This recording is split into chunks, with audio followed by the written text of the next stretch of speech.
All right, let's just jump right in.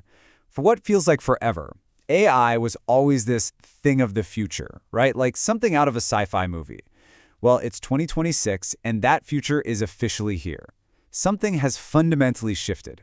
We've passed a huge turning point. See, the whole conversation has changed. We're not asking what could AI do anymore, because now we're living with what AI is doing, right now, every single day, to completely reshape our economy. And this quote from the AI World Journal just nails it. The focus isn't on cool experiments anymore. It's all about what's sustainable, what's responsible, and what's actually making a real-world economic impact.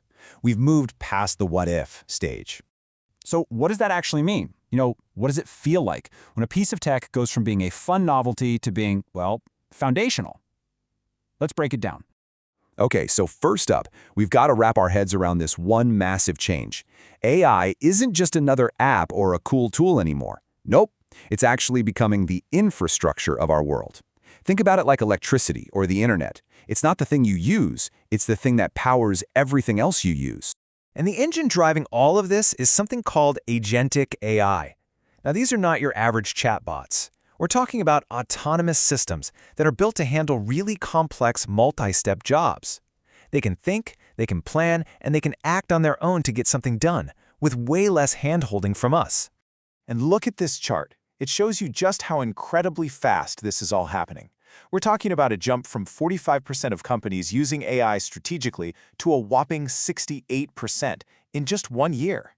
That's not a slow burn, folks. That is a full-on economic tidal wave. So let's bring this down from the 30,000-foot view to something we can all relate to, the new AI coworker. This is where agentic AI stops being an abstract idea and starts showing up in our daily work lives. Take the legal world, for instance. AI agents are now doing some seriously high-level thinking. You've got firms like Freshfields using AI to make legal reviews faster and way more accurate. Harvey is automating mountains of document reviews, and Ultiminum is taking a process that used to take months, e-discovery, and crunching it down to a few hours. And it is not just for lawyers. In the auto industry, Rivian has given its employees AI to help them learn new things instantly. In HR, companies like Allegis Group are streamlining how they hire people. In all of these cases, the AI isn't replacing people. It's acting like a super smart coworker, making them better at their jobs. Software development has been completely turned on its head. These new code agents can actually learn a company's specific way of writing code and then help developers write, fix, and ship it faster than ever before. The impact is just huge. I mean, developers at CME Group are getting back over 10 hours a month. That's more than a full day of work, just given back to them. Okay, so we've seen what one AI coworker can do. But what happens when you start scaling that up across an entire company? Well, that's when you get the AI-powered business, where whole departments are being rebuilt from the ground up around this technology. A perfect example is customer service. For years, businesses had this problem. You could either give customers really personal attention, or you could serve a ton of people, but you could never really do both at the same time. Well, agentic AI is shattering that old trade-off. And what I love about this is how different all these examples are. You've got Mercedes-Benz building a truly conversational AI right into their cars. You have Commerzbank, whose chatbot Bingy is already handling 70% of customer questions all by itself. And LuxGen? They've managed to cut their human agents' workload by almost a third. That's a massive boost in efficiency. And it's the exact same story over in marketing. The dream has always been to talk to every single customer as an individual. And now, AI is finally making that dream a reality. And you can just see the results for yourself.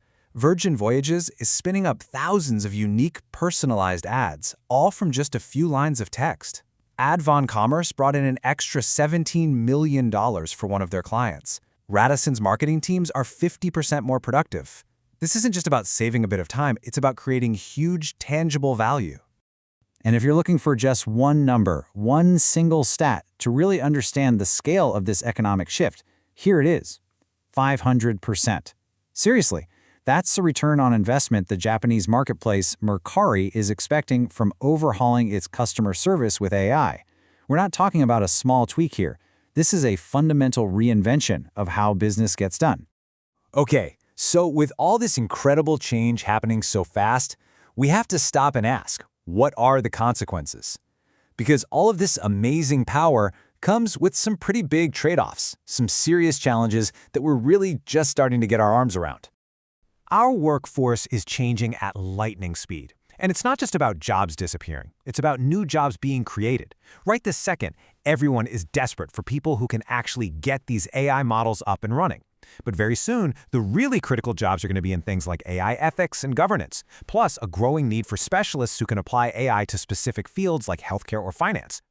And this slide really lays out the two sides of the AI coin perfectly. On one hand, the opportunities are just mind-blowing. We're talking about speeding up scientific breakthroughs, unlocking incredible productivity, and even bringing healthcare to more people.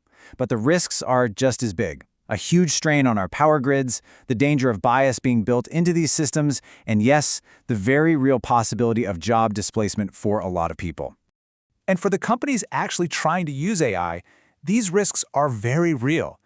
They're worried about things like unintended bias creeping into their models, keeping data private and secure, and the fact that we just don't have enough rules or frameworks to guide them. You see, it's one thing to build the tech, it's a whole other thing to use it responsibly.